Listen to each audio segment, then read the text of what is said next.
insuffisance cardiaque, une part d'infection, une part de dommages alvéolaires et le tout intriqué et compliqué.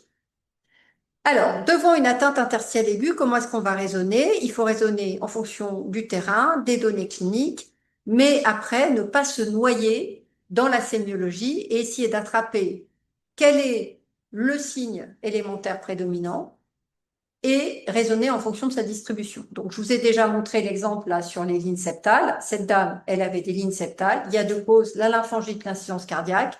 L'insuffisance cardiaque, on regarde le cœur et on se rend compte qu'elle a un truc énorme qui est en train de lui boucher sa valve limitrophe.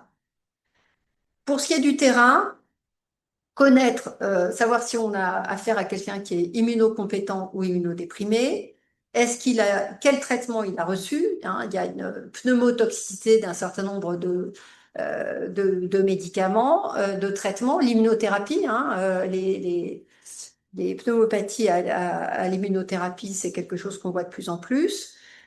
Donc voilà, les images ne parlent pas d'elles-mêmes, surtout quand c'est une sémiologie alvéolaire. Vraiment, le verre dépoli, c'est le pire des signes, parce que d'abord, il peut traduire un mécanisme alvéolaire, une hémorragie intra-alvéolaire, ou un mécanisme interstitiel par effet de sommation. Donc là, ici, on a un verre dépoli de tous les mythorax droits. Le caractère unilatéral doit quand même un petit peu orienter. En fait, ça, c'est une pneumopathie radique. Si on ne sait pas que le patient il a eu des rayons il y a 3 semaines, c'est un peu compliqué de l'inventer. Alors, ensuite, les signes d'accompagnement. Est-ce qu'il y a de la fièvre? Est-ce que les patients ont créché du sang? Est-ce qu'il y a une insuffisance rénale aiguë?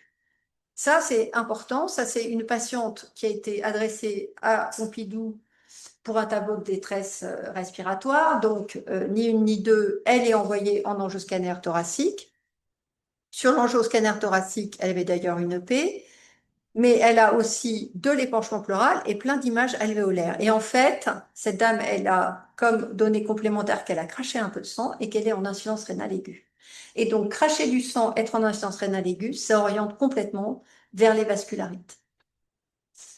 Et en fait, cette dame, elle avait un syndrome de goût de pasture parce qu'elle était femme de ménage et qu'elle nettoyait tout avec du décapfour. Et le décapfour, qu'est-ce que c'est? C'est de la soude caustique. Et donc, elle avait une inhalation professionnelle chronique de soude caustique à force de tout nettoyer avec son décapfour, qui a lésé sa membrane alvéolo-capillaire au niveau pulmonaire et donc créé la partie hémorragie intra-alvéolaire. Et ça s'attaque de la même façon aux membranes basales glomérulaires et ça donne une atteinte glomérulopathie qui d'ailleurs chez elle n'a pas régressé, elle s'est retrouvée après en liste de transplantation rénale.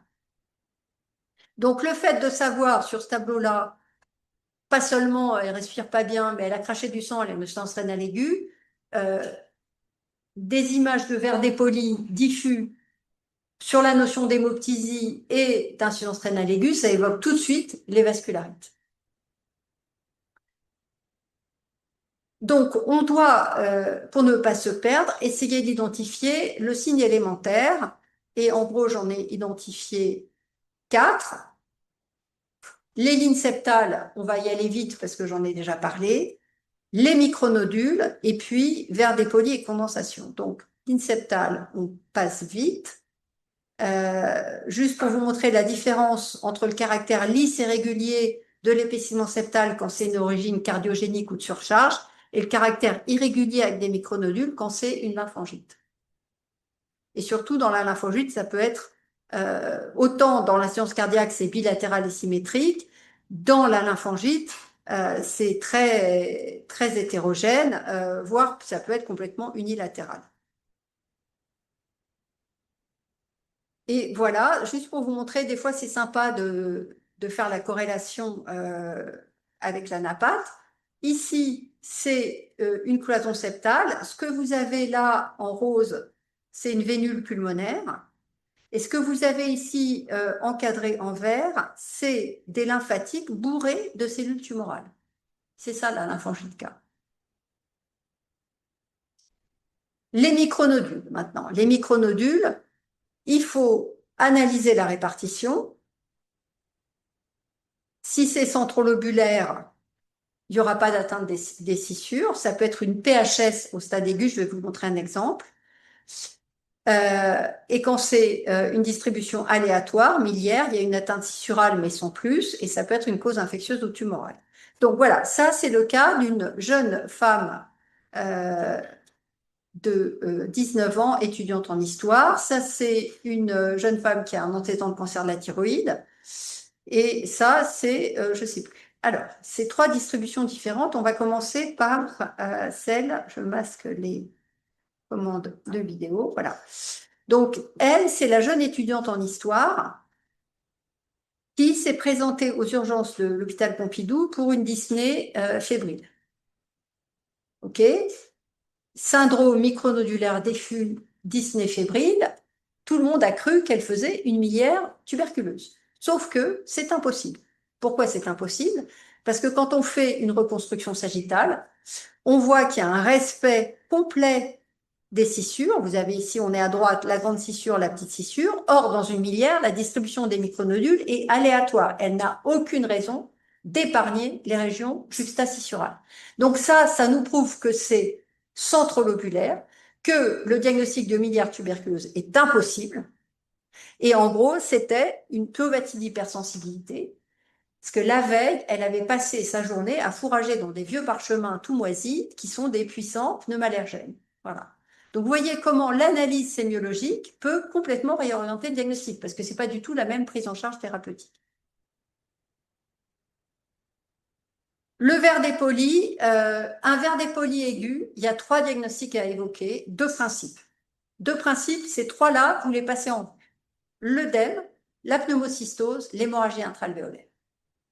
Et donc, il faut avoir un peu plus, savoir s'il y a de la fièvre, une hypodépression, savoir s'il y a une atteinte rénale, et puis regarder. Alors, ça se ressemble beaucoup, hein. Ça, c'est un épisode d'OAP. Il y a en plus les penchements pleurales et des grosses veines. Ça, c'est une pneumocystose, et ça, c'est le goût de pasture de tout à l'heure. Vous voyez que le verre dépoli, c'est pareil dans tous les cas, hein. Donc, c'est pas sur l'analyse radiologique qu'on va pouvoir faire le diagnostic, c'est en ayant d'autres informations. Voilà. Et en fait, comment on doit raisonner? Il faut se demander si ça peut être le cœur. Éventuellement, il y a deux choses. C'est demander de faire une écho-cœur pour voir comment est la fraction ventriculaire gauche. Au pire, faire un petit test au Lasilix. Faites un test au Lasilix, refaites un scan avec injection. Si ça a amélioré, c'est qu'il y a une part cardiogénique.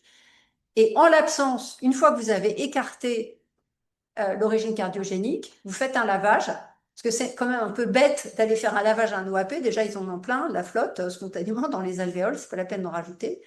Et en l'absence, une fois que la cause cardiogénique est écartée, c'est le lavage qui va vous dire si c'est de l'hémorragie intralvéolaire ou de la pneumocystose.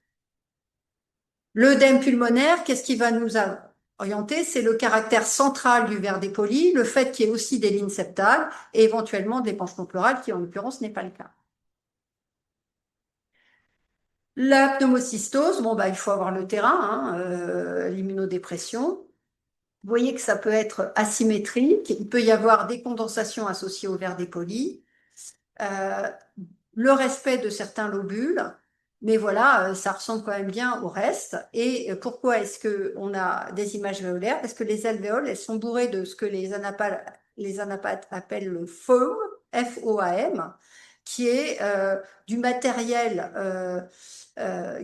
protéinacé, qui finement vacuolé, comme vous voyez là, qui comble les lumières alvéolaires.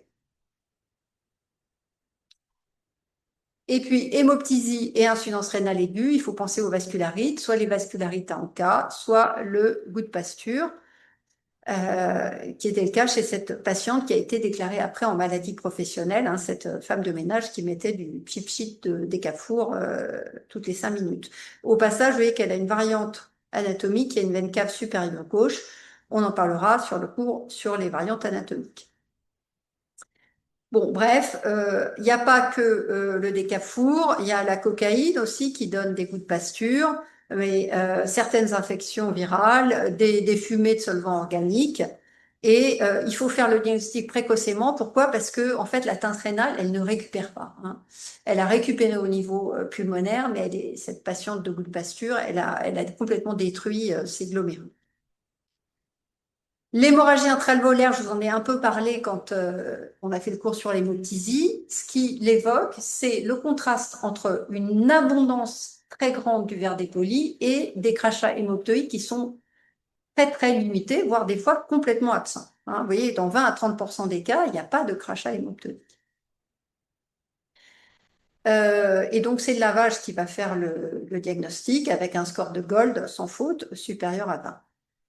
Et donc, les groupes étiologiques, c'est les origines auto-immunes avec les vascularites en cas et les vascularites à complexe humain, et des origines non immunes, cardiovasculaires, liées à des troubles de l'hémostase, d'origine septique, la grippe maligne, et puis d'origine tumorale, les choriocarcinomes et les angiosarcomes. Enfin, ça, c'est quand même très, très rare. Et puis, parfois, il y a des hémorragies intra-alvéolaires idiopathiques, notamment l'hémosidérose idiopathique.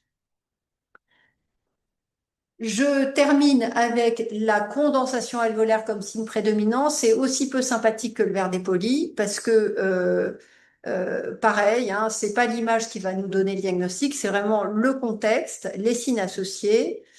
Et qu'est-ce qu'on a? Ça peut être infectieux. Dans le contexte de l'accouchement, c'est l'embolie amniotique.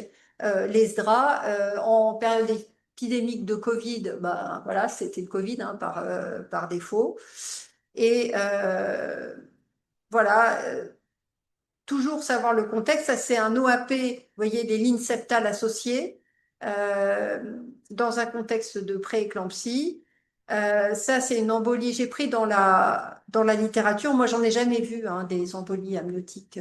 Ça existe, hein, mais heureusement, c'est rare et de toute façon, la mortalité est catastrophique. Et puis, ça, c'est un patient qui a fait un SDRA compliquant une fistule gastro-pleurale après une chirurgie bariatrique. Voilà, des images alvéolaires qui n'ont pas de grande spécificité. Et voilà, au stade de séquelles, c'est quelque chose qu'on pourrait voir. Alors, les syndromes, l'atteinte alvéolaire aiguë, les pneumopathies alvéolaires aiguës vont toujours passer par une phase de pneumonie organisée. Ça, c'est vraiment ce que le Covid nous a enseigné, hein. Au départ, c'est du verre dépoli qui plus ou moins associé de la condensation, et après ça se transforme en pneumonie organisée avec des bandes de condensation linéaires qui font place au verre dépoli. Ici, un syndrome alvéolaire lié à une légionellose. Vous voyez, tout se ressemble entre l'OAP, l'infection et le SRA idiopathique. C'est dans tous les cas des images alvéolaires. C'est pour ça que je pense qu'un des contextes où on est le moins contributif, c'est vraiment le poumon de réa. Si ce n'est de dire, assurez-vous qu'il n'y a pas une part cardiaque et de faire des tests parfois après déplétion pour voir s'il y a une évolutivité rapide vers l'amélioration après un coup de l'azélix, c'est qu'il y a une part cardiaque associée. Et souvent, c'est un peu multifactoriel. Eh bien, écoutez, l'heure, c'est l'heure. Il est 15h27, donc il nous reste 3 minutes si vous avez des questions. Euh, voilà, on voit qui était le coupable des traits verts, hein, attention. Est-ce que vous avez des questions dans la salle? Non? Bon, il y a eu beaucoup d'informations encore une fois aujourd'hui.